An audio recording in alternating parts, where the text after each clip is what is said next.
You have also always been motivated. That will motivate your students. And asking questions, this is very important. ஒரு class room இருக்கும்போது நீங்க என்ன பண்ணக்கூடாது, like நீங்களே teach பண்ணிட்டே போக கூடாது. ஓகே, அப்ப இப்ப நீங்க கேட்டுறீங்க மேம், நீங்க டீச் பண்ணிட்டே தானே போறீங்க, எங்ககிட்ட என்ன கொஸ்டின் கேட்கீங்க அப்படின்னு கேட்டுறாதீங்க. இந்த கிளாஸ் வந்து வேற, சரியா? இது வந்து பயங்கர இன்ஃபர்மேட்டிவ் செஷனா இருக்கணும். அப்படின்னாதான் இந்த கிளாஸ் யூஸ்ஃபுல்லா இருக்கும். இப்ப நான் உங்கள்ட்ட கொஸ்டினே கேட்டுட்டே இருந்தேன்னா ஒரு 1.5 மணி நேரத்துல ஒரு அரை மணி நேரம் கொஸ்டின்லயே போயிடும். Okay, so this class should be informative. மற்றபடி மற்ற உங்களுடைய நார்மல் கிளாஸ் ரூம் என்விரான்மெண்ட்ல you have to ask many questions like what you think of this அப்படின்னு வரும்போது அந்த communication that will be very interactive. Okay, and planning your teaching is very important. So கிளாஸுக்கு போயிட்டு அங்க காலேஜ் போயிட்டு தான் ஐயோ இன்னைக்கு என்ன ஃபர்ஸ்ட் வீக்கு பிரிட்டிஷ் லிட்டரேச்சரா, சரி கிளாஸ்ல போய் ஏதாவது ஒப்பேத்தோம் அப்படின்னு போகாம, if you plan your teaching prior, you become an effective teacher and your communication will be more effective. Okay, and then classroom activity. So activities நிறைய ஆக்டிவிட்டி பேஸ்ட் லேர்னிங் வந்து you have to encourage and zero toleration for bad behaviour. So students should know that you have zero tolerance. அதாவது bad behavior வந்து students behave பண்ணாங்கன்னா you are strict to them அப்படிங்கறத உங்களுக்கு தெரியணும். Okay, அப்படி தெரியல அப்படின்னா ஒரு நேரம் மறைஞ்சு நின்று பயந்து செய்வாங்க, அடுத்த நேரம் ரொம்ப தெனாவட்டா செய்வாங்க. ஃபார் எக்ஸாம்பிள் இன்டர்னலுக்கு நீங்க எக்ஸாமினரா போறீங்கன்னு வச்சுக்கோமே, நீங்க வாட்டு எழுதலைன்னா போ அப்படின்ட்டு இருக்கிறீங்க அப்படின்னா லைட்டா முதல்ல உங்க கண்ணை பார்த்து பயந்து பார்த்து எழுதுவான். நீங்க கண்டுக்கவே இல்லை அப்படின்னா நல்ல பேப்பரையே மாத்தி பார்த்து எழுதுவோம். Okay, so zero tolerance, you are having zero tolerance for bad behaviour அப்படிங்கிறது உங்க ஸ்டூடெண்ட்ஸ்க்கு தெரிஞ்சிருக்கணும். And then choices is like what are the subject you are choosing. அப்படி சூஸ் பண்ணா கூட நீங்க எப்படி அதை சூஸ் பண்றீங்க, எப்படி டீச் பண்ணணும் அதை சூஸ் பண்றீங்க, அதெல்லாம். And respect. So mutual respect is mandatory in today's classroom environment. Okay, அந்த காலத்துல வந்து அப்படி சொன்னாங்களான்னு தெரியல, but like give respect, take respect. Okay, so you should never classroom communicationல you should never talk about the students religion or caste or community or anything, and you have to respect the student as an individual human being, as the future pillar of this country. அப்படின்னாதான் அந்த ஸ்டூடெண்ட்டும் in respect, in mutual understanding, he or she will also respect us back. Okay, so that is very important. And avoid monotony. ரொம்ப class டல்லா போரிங்கா கொண்டு போறத we should not do that. Okay, sometimes நான் இதுக்கு என்ன பண்ணுவேன் அப்படின்னா, லைக் I would think, இப்போ எனக்கு ஒரு கிளாஸ் ரூம்ல ஒரு மேம் வந்து எப்படி டீச் பண்ணா இன்ட்ரெஸ்டிங்கா இருக்கும் நான் நினைக்கணும். அப்படிதான் ஐ வில் அப்படி நம்ம வந்து we have to create something. Okay, each and every day இப்போ ஒரு சப்ஜெக்ட் டீச் பண்றீங்க அப்படின்னா அதுல வந்து ஸ்டூடெண்ட்ஸ் பயங்கரமா இன்ட்ரெஸ்ட் ஆகி அப்படியா இப்படியா அப்படின்ட்டு ஆச்சரியப்பட்டு அப்படி வியந்து அப்படியே அந்த ஆச்சரியத்துல இருக்கும் போதே நம்ம மெல்ல என்ன பண்ணிடணும், அந்த சப்ஜெக்ட கான்டெக்ஸ்ட வந்து சொல்லி கொடுத்துடணும். இந்த மாதிரி இருந்ததுன்னா இந்த மொனோட்டனஸ் டீச்சிங்கை வந்து we can avoid. And some teachers என்ன பண்ணுவாங்க, வந்தா என்ன பண்ணுவாங்க, போர்ட்ல எழுதி போட்டுட்டே இருப்பாங்க சம்மரிய. ஆனா அந்த சம்மரியை ஈஸியா நம்ம கூகுள்லயே வந்து சர்ச் பண்ணிடலாம். சில ஸ்டாஃப் வந்து அவங்க காலத்துல படிச்ச நோட்ஸ் எல்லாம் இது பண்ணுவாங்க. அப்படி எல்லாம் இருக்கக்கூடாது. You should update your self. Okay, கொஞ்சம் டீச்சிங் ரிலேட்டடாவும் நான் போறேன், டீச்சிங் ஆப்டிடியூடும் ஓகே, ஸோ அதுவும் நான் தான் ஹேண்டில் பண்றேன். ஸோ அதனால கொஞ்சம் இது இந்த கிளாஸ் ரூம் கம்யூனிகேஷனும் டீச்சிங் ஆப்டிடியூடும் கொஞ்சம் இன்டர் ரிலேட்டடா வரும். சரியாப்பா? Reinforce learning. So this is very important.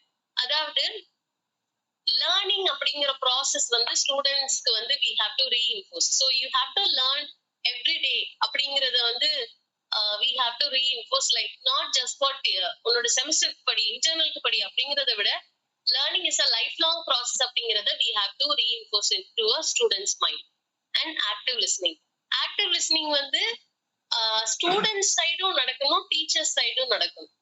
Okay, so நீங்களும் லிசன் பண்ணணும். What are the students coming to tell அப்படிங்கறத at the same time they have also listen. they also have to listen. Okay, so characteristics of communication கொடுத்திருக்கேன். It is important. இதுதான் clarity, கிளியரா இருக்கணும்னு சொன்னேன். Planning already நான் class room கம்யூனிகேஷன்ல இது பண்ணதான். And this is very important. No unnecessary information.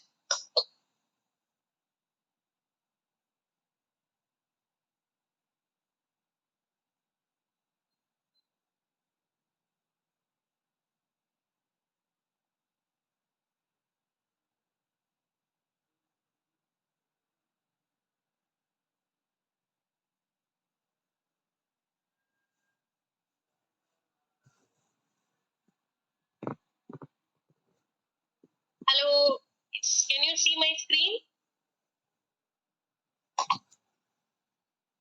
Okay, okay.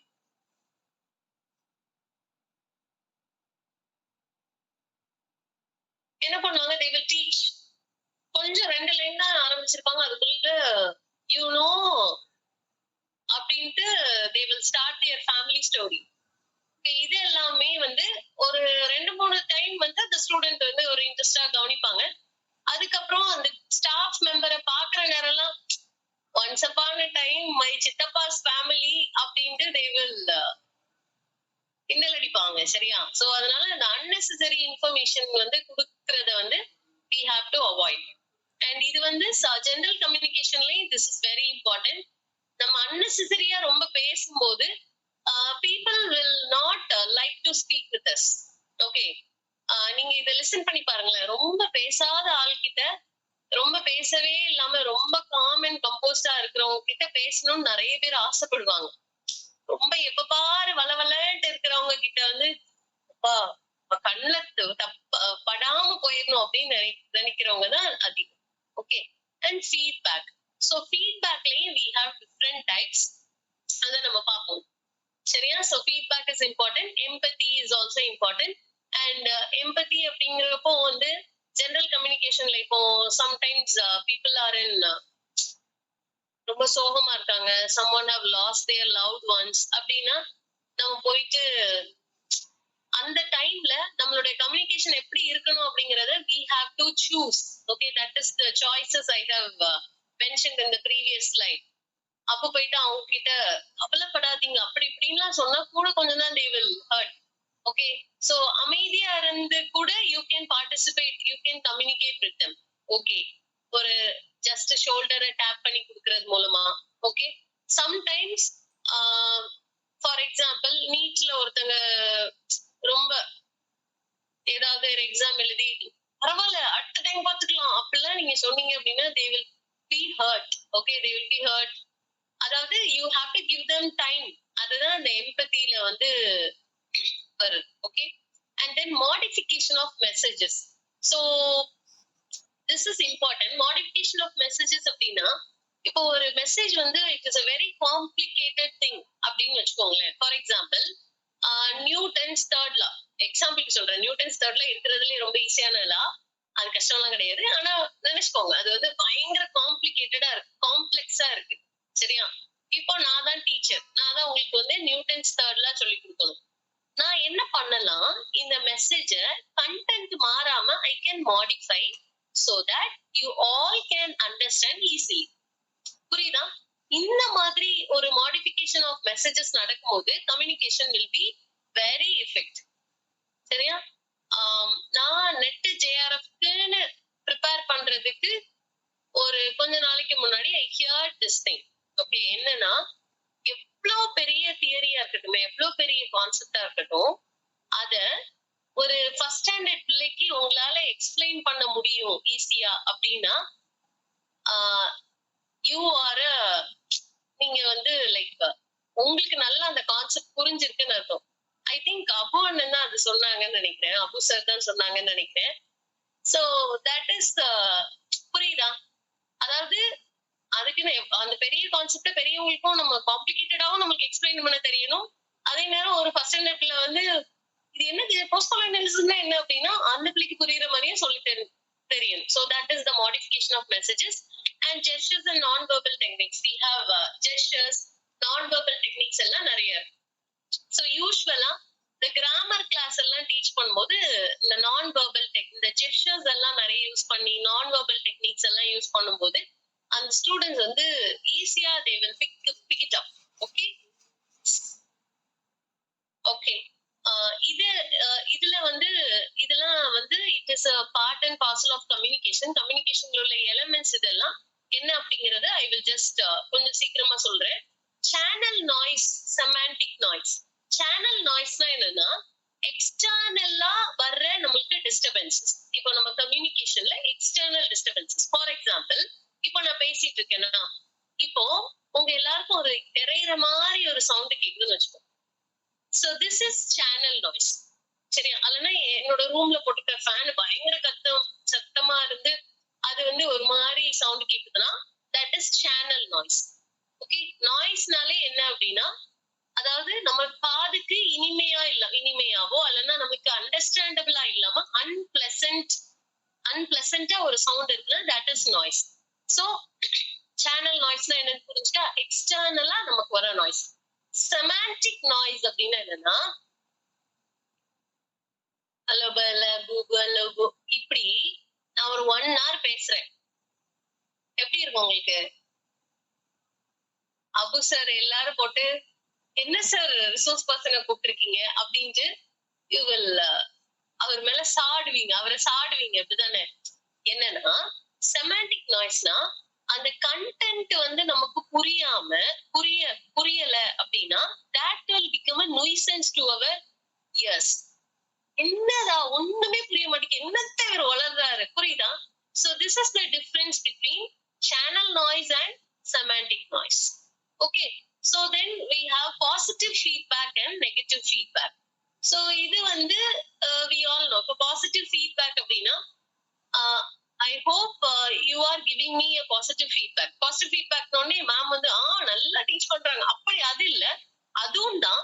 But இப்போ நான் நான் கேட்கிறேன், நான் இப்ப ஏதாவது ஒரு கொஸ்டின் கேட்கிறேன், லைக் do you understand அப்படிங்கிறப்போ எஸ் அப்படின்ட்டு ஒரு தம்ஸ் அப் கொடுக்குறீங்க. So these are all positive feedback. Negative feedback அப்படின்னு வரும்போது this is the exact opposite of it. Okay, so you don't respond to me properly. Okay, அதுக்கப்புறம் எல்லாரும் கொஞ்சம் மியூட் பண்ணிக்கோங்க அப்படின்னு சொல்லும் போது வேணும்னே வாய்ஸ் எல்லாம் இது பண்ணி வைக்கிறது, இது எல்லாமே நெகட்டிவ் ஃபீட்பேக். இது சம்டைம்ஸ் டீச்சர்ஸ் சைட்ல இருந்து வரும். So when students are communicating, okay, so பாசிட்டிவான ஃபீட்பேக்கும் வரும், நெகட்டிவ் ஃபீட்பேக்கும் வரும். That is the thing. Broadcasting அப்படின்னா ஒரு ப்ராட் ஆடியன்ஸ்க்கு you tell something, so that is broadcasting. We also have another one that is narrowcasting. Narrowcasting அப்படின்னா ஒரு நேரோவான ஆடியன்ஸ்க்கு, ஓகே, கொஞ்சம் ஆடியன்ஸ்க்கு மட்டும் கேஸ்ட் பண்றது. இப்போ for example we have a revision batch, இல்ல we have a group, அப்படிதானே? the net get squared literary club net paper 1 we have a group. இது narrowcasting. சரியாப்பா?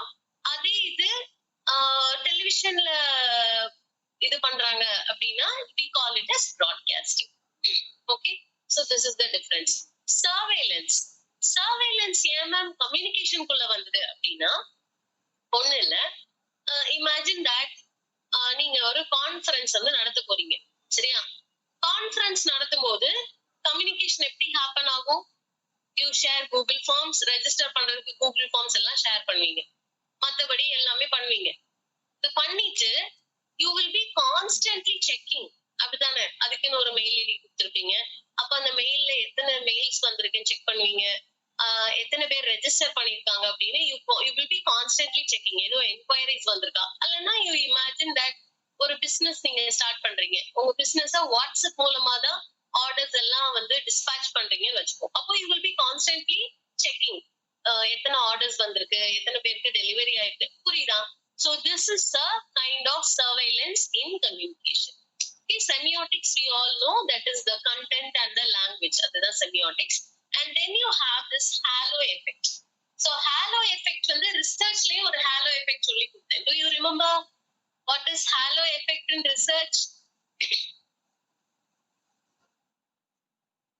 அதாவது ஒரு ரிசர்ச்சர் வந்து ரிசர்ச் பண்ணிட்டு இருக்கும்போது திடீர்னு அவருக்கு வந்து ஒரு ஆல் ஆல் தி சடன் ஒரு ஏதாவது ஒரு ஐடியாவோ கான்செப்டோ வந்து it will come into his mind based on his previous research observations. So அது ஹாலோ எஃபெக்ட், அது ரிசர்ச்ல. சரியா? சோ கம்யூனிகேஷன்ல ஹாலோ எஃபெக்ட் அப்படின்னா என்னன்னா you it is a cognitive bias அப்படிங்கிறாங்க. இப்போ ஒண்ணு இல்ல, most of you doesn't know me personally, அப்படிதானே? பர்சனலா நிறைய பேருக்கு இங்க வந்து என்ன தெரியாது. அப்போ என்ன பார்த்தோன்னே இவங்க என்னத்த டீச் பண்ண போறாங்க அப்படின்ட்டு ஒரு காக்னிட்டிவ் பயஸ், அதாவது நம்ம வந்து ஒரு நம்மளுடைய மென்டல் மைண்ட் அளவுல ஒரு ஷார்ட்கட்டை யூஸ் பண்ணி என்ன பண்ணுவோம், we come to snap judgments. Okay, சில I have experienced this in my life. என்னன்னா சில பர்சனோட அப்பியரன்ஸை பார்த்து I have witnessed teachers. Okay, இவரு வந்து குள்ளமா இருக்காரு, இவரு எப்படி டீச் பண்ணிப்பாரு, இவராலெல்லாம் முடியாது, புரியுதா? இந்த மாதிரி. So this is called halo effect in communication. So it is a cognitive bias. You use your mind, okay, by using some shortcuts, and you come to snap judgments. Okay, this is a kind of negative thing in communication, but it is a positive thing in research. சரி, எப்படி நீங்க எல்லாம் listen பண்றீங்க அப்படின்னு பாக்குறதுக்கு you have எத்தனை type of listening இருக்கு பாருங்க. ஓகே, நிறைய லிஸ்னிங் இருக்கு.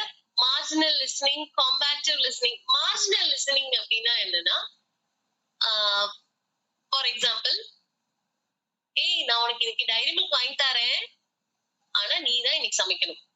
இதுல இந்த நீ தான் இன்னைக்கு சமைக்கணும் அப்படிங்கறத நீங்க லிசன் பண்ணாம, நான் உனக்கு டைரி மில்க் வாங்கி தரேன், அதாவது what you want to listen, you listen, and மத்ததெல்லாம் என்ன பண்ணிடுறது, விட்டுரு.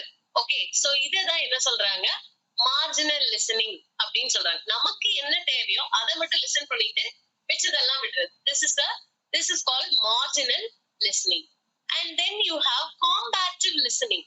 Combative listening வந்து it is also called as competitive listening அப்படின்னு சொல்றாங்க. Okay, combative listening is also called as competitive listening. Competitive listening அப்படிங்கிறப்ப என்ன அப்படின்னா, it is like, so உங்களுக்கு நிறைய இருக்கும் சொல்றதுக்கு, சரியா? அப்போ இப்போ நான் பேசுறேன் அப்படின்னா, எப்படா இவங்க முடிப்பாங்க, நம்ம சொல்லணும் சொல்லணும் அப்படின்ட்டே அந்த மாதிரி ஒரு மைண்ட் செட்லயே லிசன் பண்ணிட்டே இருப்பீங்க.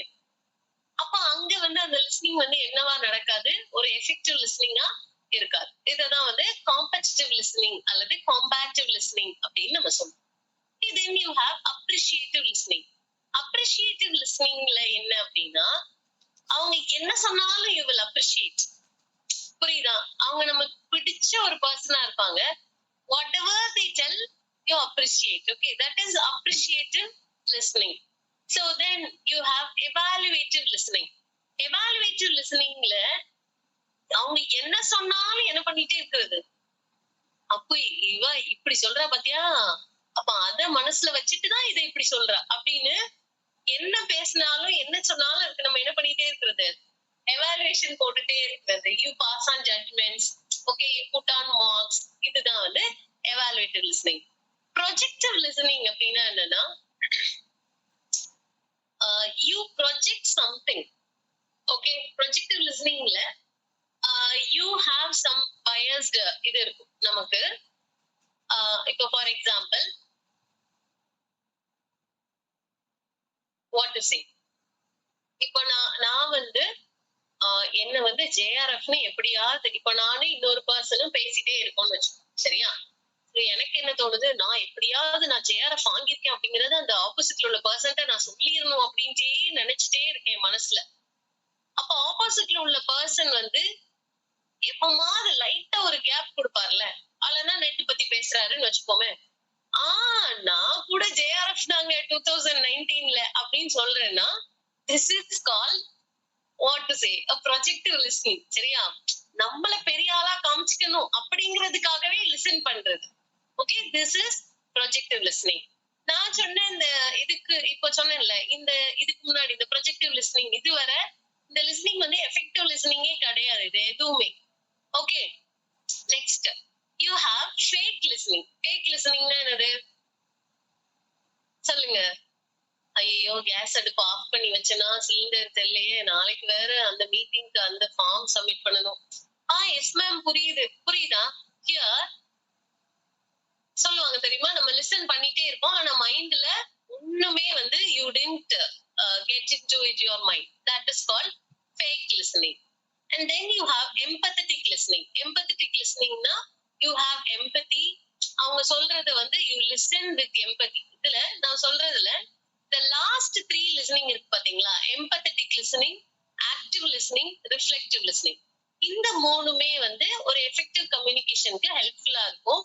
மத்தபடி அந்த first marginal listening ல இருந்து fake listening வர it will never help for an effective communication.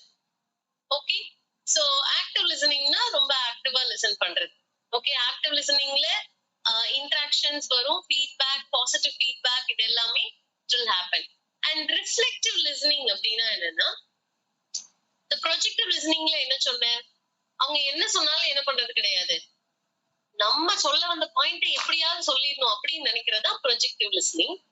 Reflective லிசனிங்ல you listen and you reflect it. Ma'am இன்னைக்கு இப்படி சொன்னாங்களே, நம்ம இதை வந்து ஃபாலோ பண்றோமா நம்ம லைஃப்ல, இந்த மாதிரி புரியுதா? சோ இது வந்து இந்த மாதிரி ரிஃப்ளெக்டிவ் லிசனிங் பண்ணும்போது you can solve many problems. Okay, அது both in your academic life or in your personal life. Okay, next shall I take 5 more minutes? இல்ல, நம்ம 7:15 தானே ஆரம்பிச்சோம். ஓகே, பேரியர்ஸ், எஃபெக்டிவ் கம்யூனிகேஷனுக்கு என்னென்ன பேரியர்ஸ் அப்படின்லாம் பார்க்கணும். First one is technical barriers. ஒன்னும் இல்ல, we are now in a meeting, right?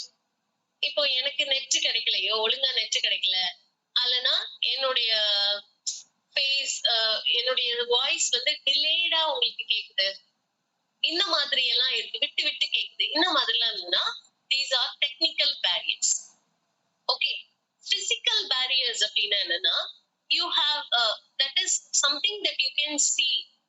Okay, see outwards, that is called physical barriers. For example, எனக்கு தொண்டை கட்டி இருக்கலாம், புரியுதா? It is somewhat related with our body. அல்லனா வாய்ஸ் ரொம்ப சிலருக்கெல்லாம் பயங்கர ஃபீபிளா இருக்கும் வாய்ஸ். ஓகே, அது எல்லாமே physical barriers. அல்லனா sometimes if you have some clogs or if you have some illness in your ears, these all comes under physical barriers. And then you have semantic barriers. Semantic barriers na, as I told, அது வந்து லிங்குவிஸ்டிக்காவும் இருக்கலாம், sometimes subject வைஸாவும் இருக்கலாம். So subject content sometimes பார்த்துருக்கீங்கன்னா தெரியும், people will repeat ஒரு பாயிண்ட, சொன்ன பாயிண்டையே திருப்பி திருப்பி வேற வேற விதத்துல சொல்லுவாங்க. These are all semantic barriers. Okay, next, organizational barriers. What do you mean by organizational barriers? Now, if imagine that I work in an organization. அவங்க வந்து ஒழுங்கா எனக்கு ஒரு கிளாஸ் ரூம் இருக்கு, கிளாஸ் ரூம் வந்து குட்டி கிளாஸ் ரூம், ஒரு 40 members உட்காரக்கூடிய class ரூம்ல எனக்கு 100 ஸ்டூடெண்ட்ஸ் உட்கார்ந்துருக்காங்க. அப்ப என்னெல்லாம் இருக்காது, ஒரு ப்ராப்பர் வென்டிலேஷன் இருக்காது, ஒரு மாதிரி அந்த வென்டிலேஷன் இல்ல அப்படின்னா அந்த பிள்ளைங்களுக்கு உட்கார்ந்து they can't listen properly. Okay, அப்போ இது எல்லாமே ஆர்கனைசேஷனல் பேரியர்ஸ். சரி, நெக்ஸ்ட் பாருங்க, இது எல்லாமே கம்யூனிகேஷனை பயங்கரமா பாதிக்கும். இப்ப பாருங்க, 40 பேர் உட்கார்ந்து கவனிக்கக்கூடிய ஒரு கிளாஸ்ல 100 பேர் உட்கார்ந்துருக்காங்கன்னா என்னோட வாய்ஸ் எல்லாருக்கும் ரீச் அவுட் ஆகாது, என்னதான் நான் கத்துனாலும். அப்படியே ரீச் அவுட் ஆனாலும் அவங்களால திருப்பி ரிப்ளை பண்ண முடியாது. I can't focus on individuals. புரியுதா? இது எல்லாமே it is a barrier to communication. Psychological பேரியர்ஸ்னா என்ன அப்படின்னா, இமேஜின் தட், ஓகே, ஃபர்ஸ்ட் இப்போ நீங்க எல்லாரும் என்னோட கிளாஸ் ஸ்டூடெண்ட்ஸ்னு வச்சுக்கோங்க, சரியா? First day I I come to the class. சரியா? எனக்கு எல்லாரும் எழுந்து என்ன விஷ் பண்றீங்க, ஒரே ஒரு பர்சன் மட்டும் என்ன வந்து எழுந்து விஷ் பண்ணல. எனக்கு பயங்கரமா டென்ஷன் ஆயிடுச்சு. சரியா? இமேஜினேஷன் தான் இதெல்லாம். Get out of my class அப்படின்னு கத்திடுறேன். ஓகே, அந்த பர்சனை நான் வெளியே அனுப்பிடுறேன். நெக்ஸ்ட் கிளாஸ்ல எல்லாரும் விஷ் பண்றீங்க, எல்லாம் பண்றீங்க.